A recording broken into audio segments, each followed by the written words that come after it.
1 мен 2-ші орынды таңдаймыз да, өз тобымызға отырамыз. 1-ші топ және 2-ші топ тез-тез келіп, билет алатын боламыз.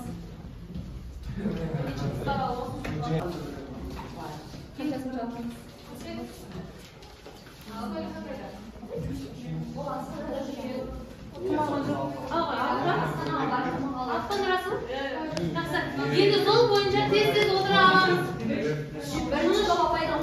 Жақсы, енді кітап-дәптерімізді ашамыз. Келесі тақырыбымызды бастамас бұрын үй тапсырмасын тексеріп алайын. Барлықтарымыздан қаламзаттарымызды жинап аламыз. 3 оқушының қаламзаты таңдалады. Сол 3 оқушы қорғайтын болады үй тапсырмасын. Қалған оқушыларды жазбаша тексеріп аламын. Жақсы, қаламзатымызды береміз.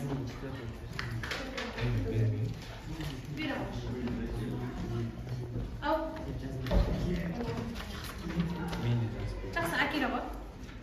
Бар ма? Қалам, әкелі. Қолымда қаламдарды араластырып, 3 оқушыны таңдайтын боламын. Сол 3 оқушы үй тапсырмасын оқитын болады. Жақсы.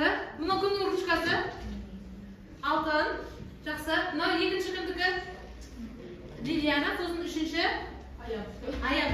Жақсы, тақтаға шығып үй тапсырмасын оқып айтатын боламыз. Тез-тез қимылайық. Аха, жақсы. Лилияна бастаймын дейді. Бастайық. Үй тапсырмасына не берді? Үйресіз үшеу. Терминдер: логистика, бизнес, республика. Жемен сөздер: материалдық, практикалық, империя, әскер, материалдық, техникалық, база, экономикалық, реформа, ғылым, теориялық, өндірістік, техникалық. Өте жақсы, отыра ғой. Келесі Лилияна. Жемен сөздер: теориялық, экономикалық, реформа, өндірістік, техникалық, материалдық, империя, әскер. Жемен сөздер: бизнес, логистика. Аха, жақсы, отыра ғой. Алтын ғой.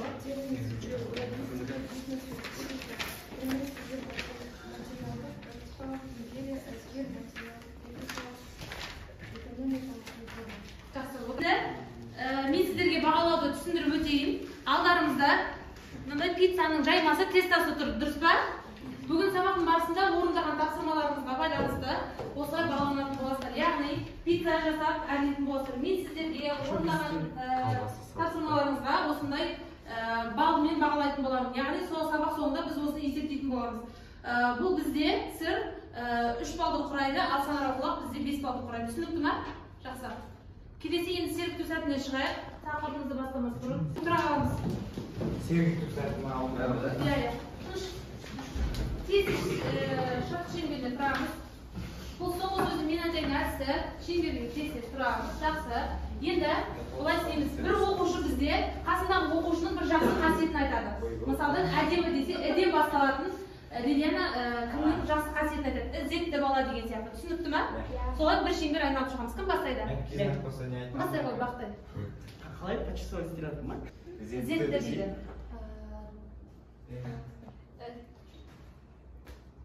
Ілімді. Ақылды дейді. Ырысты. Ырымшыл дейді, жақсы жарайды. Ықпалды дейді. Ақкөңіл. Ақкөңіл. Алтын айтады, бізде? Қандай бар, көмектесейік? Немесе жаңа сөз айта ғой. Қандай мере? Мере қандай? Жақсы. Әдемі дейді, жақсы. Зетті. Жақсы жарайды. Ақылды, жақсы. Красавчик. Жақсы қазақша айтайық. Әдемі. Басқа. Басқа таппайсыңдар ма? Сұлу десең.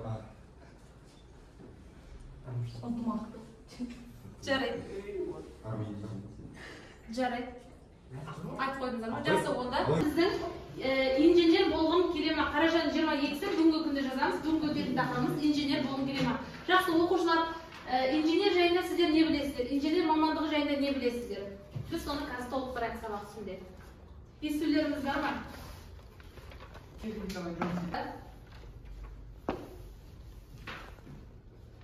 Қазір алдарыңызда клей бар, иә? Соның бәрін жаңа үй тапсырмамызда Лилияна айтты, иә? Сосын жаңа жауап беремін, иә? Алтын мен мынан аян шықты апай. Қазір.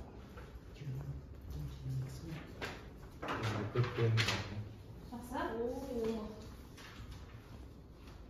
Ақпаратпен таныс болады. Бұл дегеніміз алғаш Италияда пайда болған екен. Техникалық, қоғамдық және коммерциялық проблемалардың шешімін табумен айналысатын маман, технологиялық, ақпараттық жоба жасаушы. Инженер не істейді десек, бұл жерде қолда бар мүмкіндіктің ең тиімді жаңа әдісін ойлап табу, яғни үнемі даму үстінде жаңа идеяда жүретін адам деп қарастырайық. Және де инженерлік еңбек. Бұны не деп атайды екенбіз? Бұл жерде техникалық, технологиялық және әлеуметтік ақпараттық жүйелерді жобалау, жасау және іске қосу, басқару процестерін қамтамасыз ететін қоғамдағы талап сұранымдарына орай өнімді өндіру ақыл-ой еңбегі деп айтады екенбіз. Түсіндік па? Не білдік? Инженер мамандығы не екен сонымен? Италияда пайда болған. Жақсы. Тағы да не айта аламыз? Инженер мамандығы жайында не білдік? Немен айналысады екен ол кісі? Техникалық және коммерциялық шешімін табады. Иә, жақсы. Айналысатын маман.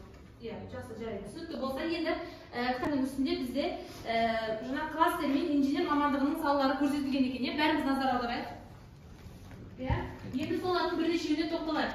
Енді компьютерлік инженері, яғни бағдарламалық дегеніміз программалық жүйелерді шығаруға маманданған екен, иә? Ал құрылыс инженериясы алпауыт жүйелер мен құрылымдарын құруға маманданған. Яғни құрылыс ғимараттардың несін салады? Жобасын салады, иә? Механикалық инженерия машиналар мен бақылау жүйелерін жасап шығаруға маманданса, электр инженериясы электр жүйелері мен электр схемаларын жобалауға маманданған екен. Түсіндік па? Жақсы. Бойынша бірінші тапсырмамызды бастайық. Бұл тапсырмада не істейміз? Бәрімізде Instagram жүйесі бар, иә? Бар ма? Иә. Жақсы. Әрбір топтан бір оқушы Instagramға пост жариялайтын болады. Инженер мамандығы бізге маңызды ма? Түсінікті ма? Яғни жазамыз, сурет саламыз, сурет қоямыз, оның астына жазамыз. Инженер мамандығы біздің елімізге маңызды ма? Қандай маңызы бар? Инженер мамандығы не деген сұраққа өз ойларыңызды пост ретінде жариялап, 3 минуттан кейін қорғайтын боласыздар. Инстаграмға саламыз. Иә. Қазір.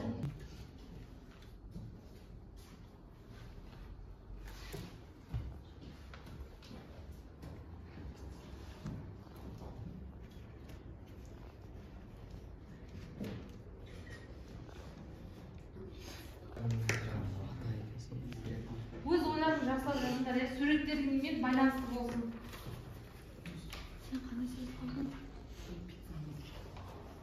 Бәріміз ба? Сөз жоқ. Бір оқушы қорғаса жетеді.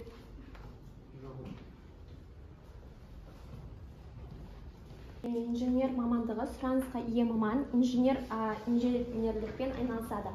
Ғылыми білімнің математикалық және өнер тапқыштығын қолданып техникалық, қоғамдық және коммерциялық проблемалардың табуымен айналысатын маман деп білеміз. Жақсы көрсете қойыңдар. Екінші топқа көрсетіп шығайық. Жақсы, қазір ойланып отырыңыздар, әдемі отырсыз.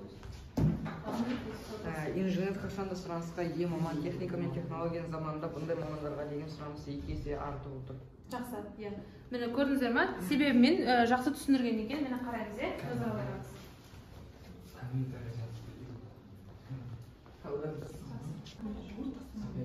Келесі кезекте енді грамматикалық тақырыпқа назар аударайық. Біз алдыңғы сабақтарда диалог және жаргон сөздерді талдаған болатынбыз. Сонымен диалект сөздер жайында біз не білдік?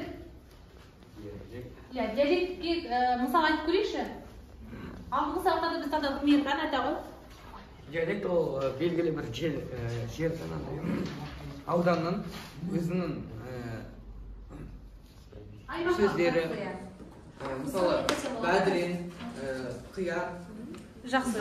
Отыра ғой. Мысал келтірсем болады. Айта ғой, қасет. Мысалы, сіріңке, кеуір, және де күлтор, шырпы деген сөздерді мысал келтірсек болады.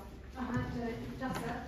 Енді сонымен бізде диалект сөздер дегеніміз белгілі бір аймақ, облыс тұрғындар тілінде кездесетін сөздер. Енді кітаптағы 3-ші тапсырмаға назар аударайықшы. Осы жерде диалект сөздер бар. Мысалдан азанда дейді. Азанда деген сөзді біз қалай айтамыз? Таңертең деп айтамыз. Айбат айтты, әдемі айтты дейміз. Жақсы айтты дейміз, иә. Сын деген шалбар, кейбір жерде дамбал деп айтады екен. Ауқат жайында не айтасыздар? Тамақ дейміз, иә. Тұқым дейді. Тұқым, дән, өнім деп әртүрлі айтылады екен, иә, әр жерде. Нән дегенші? Үлкен, дәу. Нән деген сөзі қай жерде айтылады екен? Ақтау. Батыс Қазақстан айтады екен, иә. Кірлен дегеніміз не екен? Кірлен дегеніміз леген, жаңағыда леген дегеніміз не? Тазик бар ғой, соны айтады. Жақсы, құдағай дегеніміз ау? Қазір айтамыз. Құдағай дегеніміз құдағай. Ал тәте деген қалай айтылады екен? Әпке дейді. Батыста апа дейді. Жақсы. Аға деп те айтатындар бола ма екен? Шымкентте аға деп айтады ма екен? Шымкентте аға. Жоқ, апай Шымкентте ағаны тәте деп атады екен. Әпше дейді, әпкесіне. Bir жерде апа деп атады. Туыс туғанға қатысты да осындай диалект аталатын кездестіреді екенбіз. Келесі жаргон сөздер дегенімізде. Жаргон сөздер дегеніміз белгілі бір әлеуметтік немесе қызығушылығы ортақ топтардың басқаларға түсініксіз құпия мағынада сөйлесуі. Мысалы, сіздер өз араларыңызда немесе сынып бойынша бір айтатын сөздеріңіз бар, бірақ ол басқа сыныпқа түсініксіз болуы мүмкін, иә? Мысалы, жастардың тілі үлкендерге түсініксіз болуы мүмкін, дұрыс па, иә? Личкаға өтші деген сияқты. Мысалы, мына жерде дүкенге барсаң, тіске барсаң немесе тамағалы келші дейді, иә? Бұл жерде қазір әдеби тілде айтылған. Енді магазиннен сушина хатчик ала салшы деген бұл жерде жастар тілінде айтылған, иә? Жаргон сөздерді түсіне алшы ба? Тағы да бір ағылшын тілінен қазір енген сөздер бар, ол кринж деген сияқты. Жастар арасында оны жаман көреді. Келісілер түсіне бермейді. Жақсы. Қоя деген сөз бар. Жақсы. Тағы қандай не айта аласыздар? Тақырып түсінікті ме? Енді келесі тапсырмаға назар аударайық. Мен сіздерге боламын. Жаңа айтылған мысалдар бар, ережелер бар, соған сүйене отырып, диалект сөздер мен жаргон сөздерге мысал жазатын боласыздар. Есімімізді жазуды ұмытып кетпейік. Түсінікті ме? Ау? Қанша мысалдан? Қалауыңыз білсін. 3 мысалдан жазсаңыз болады. Қанша жаза аласыз, солай жазамыз.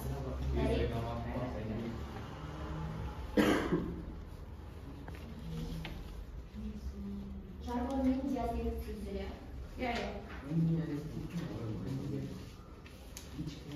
Бәрімізге жетсін, а? Есімімізді жазуды ұмытпаймыз.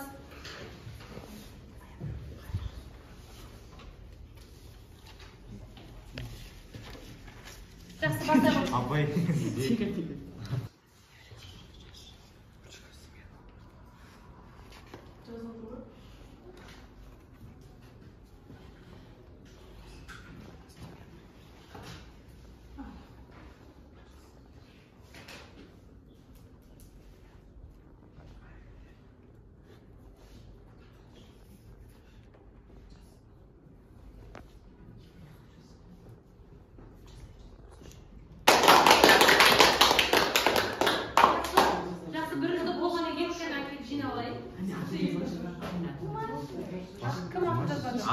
Жазбай-ақ қойшы, ешкім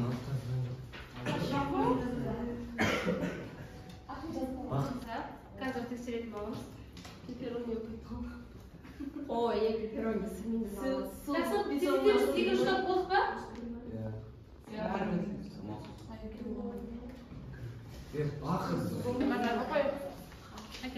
Болды ба, бәріміз жинадық па? Өте жақсы.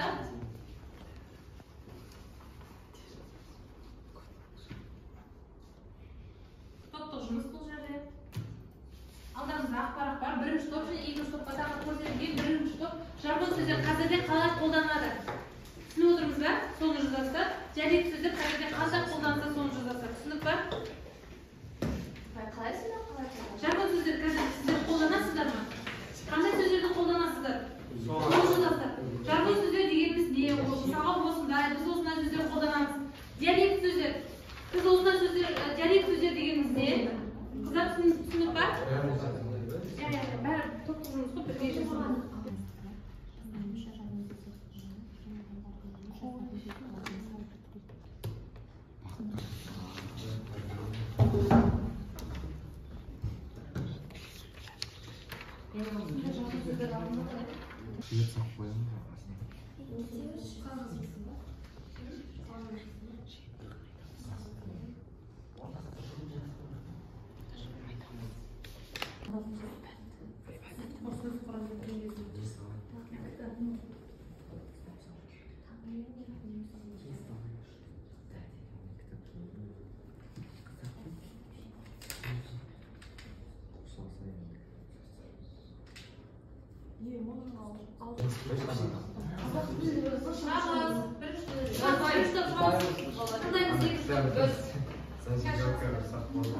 Шығамыз, бәріміз шығамыз, қорғаймыз. Топтық жұмыс қой.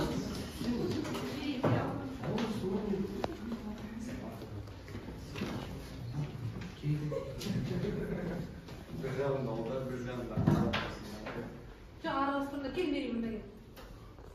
Кел, басаймыз. Біздің ойымызша жаргон сөздер дегеніміз үлкен адамдардың емес жастардың сөзі болады. Мысалы келтіретін болсақ, десенсай, сушня, хавчик, алишка, отекет, спам, бригада, кринж, краш, сипа деген сөздерді алсақ болады. Жақсы. Алып қосарымыз бар ма? жаргон сөздер өзге тілден енген кринж жастар сөздері Бірақ жаргон сөздері өз тілімізге ұмытуға, ежелгі сөздердің жойылып кетуге әсері зор, және де әдеби рухани жағымыздан өзімізді түсіреміз. Жақсы, қазір біз оны қолдануымыз керек па, әлде қолданбауымыз керек па? Санын азайтуымыз керек па? Менің ойымша, егер де біз өзіміз қазақ тіліне, яғни қазақ мемлекеті болғандықтан, ол сөздер өзге тілден келген, яғни ол сөздердің бізге деген мүлдем қатысы жоқ. Себебі ол сөздерді жою керек деп ойлаймын. Әсіресе жастар арасында ол сөздер өте қатты қазіргі кезде танымал сөздер. Жақсы, өте жақсы отырамыз. Келесі екінші топшымамыз. Жақсы, біздердің тақырып диалект сөздері. Жақсы. Тыңдаймыз. Бірінші топ. Бірінші топ. Аймақта ғана қолданылатын ерекшеліктердің жиынтығы, яғни ол мысалы әрбір жерде адамдар өзіне ғана түсінікті тілде сөйлемеспейді да, ал басқаға ол түсініксіз болуы мүмкін. Жақсы, тағы алып қосармыз. Мысалы, кейбір жерлерде тәте әпке деген сөзді әпше немесе ана деген сөзді апа деп айтады. Кесе, шамал, ұялак, кәсе, шынайы. Жақсы, тағы. шақпақ, шиш, шүкіртік. Нән, үлкен, айбат, әдемі, әпше, тәте, Лидия, құштай, кішкентай. Жақсы. Бар ма алып қосармыз? Жақсы. Сонымен, диалект сөздердің маңызы бар ма? Тілдің дамуына. Жоқ. Неге олай ойлаймыз? Менің ойымша бар, себебі ол тілдегі сөздерді көбейтеді, немесе адамдар өзіне қалай ыңғайлы солай сөйлей береді. Маған жоқ тез ғой, мен ойым қарсы. Себебі жаргон сөздер ол өзге тілден енсе, ал диалект сөздер ол біздің өзіміздің сөзімізді әр Қазақстан бөлігінде әр кезде әр қарай, яғни ол өзге тілден енген емес, өзіміздің тіліміздегі көне тілдегі қазіргі мысалы сөздер, ол кездегі сөздер қазір оны ауысып кетеді, соған қарама-қарсы шығады. Жақсы. Отырамыз.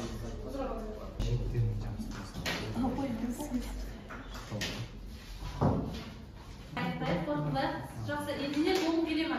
Не түсінді, кім қорытынды түйін айтқысы келеді? Инженер мамандығы және диалект және жаргон сөздерге қатысты кім өз ойын айтып түйіндегісі келеді? Жақсы, айта отырасыз.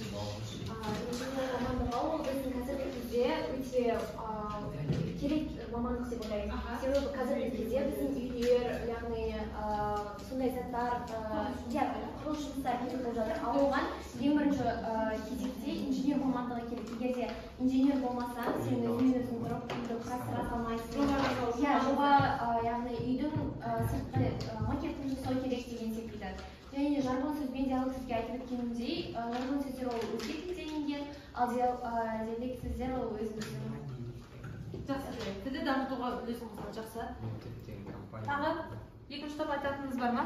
Алып қосарыңыз бар ма? Қорытынды инженер болғым келеді бар ма? Өз ойымызды айтсақ, жақсы идеяны айта ғой. Менің ойымша инженер мамандығы өте маңызды деп ойлаймын, себебі инженер мамандығының көзқарасы бар. Мысалы кейбір инженерлер, олар мысалы үйдің макетін жасайды. Олар үнемі Үнемі даму үстінде болады, пайдалы жаңа идеясы пайдалы идеялар іске асырады. Мысалы техникаға байланысты инженерлер болады. Олар программаға өздерінің үлесін және пайдасын тигізеді. Жақсы, Әлихан алып қосарыңыз бар ма? Инженер мамандығы сұранысқа ие маман деп ойлаймын. Себебі ол болашаққа өте маңызы зор. Себебі инженерлер бізді Қазақстанды дамытады. Жақсы, өте жақсы. Бақыт алып қосарыңыз бар ма? Бірінші тапсырма, жалпы өздеріңіз инженер мамандығы туралы таныс болдыңыздар деп ойлаймын. Осы кезге дейін не білдіңіздер, соны жазасыздар. Одан кейін жаңа ақпарат сабақ барысында қандай ақпаратпен таныс болдыңыздар, соны жазасыздар. Одан кейін менің ойлағаныма қайшы, сіз яғни басында инженер жайында басқалай көзқараста болуыңыз мүмкін. Осы сабаққа келгенде өзгеріс енуі мүмкін, соны жазасыздар. Одан одан кейін инженер мамандығы жайында не білгілеріңіз келеді, соны жазатын боласыздар. Үй тапсырмасы түсінікті ма? Өте жақсы. Енді кері байланыс.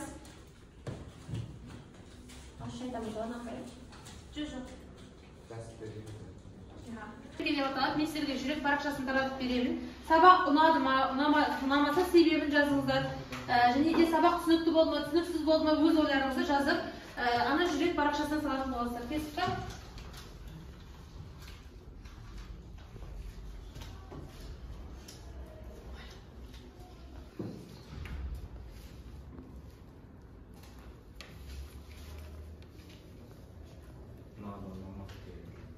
Сабақ ұнады ма, қандай әсер алыңыз соны біліңіз.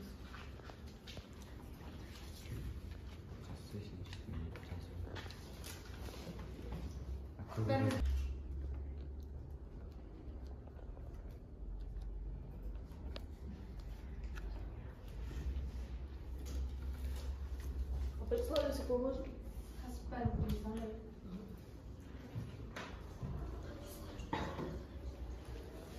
Болғандарын сала қойыңдар.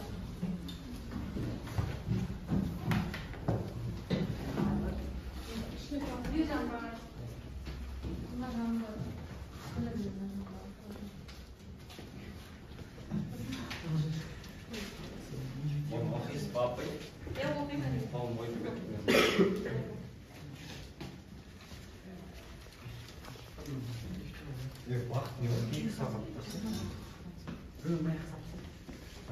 Жақсы кейін алып аламыз.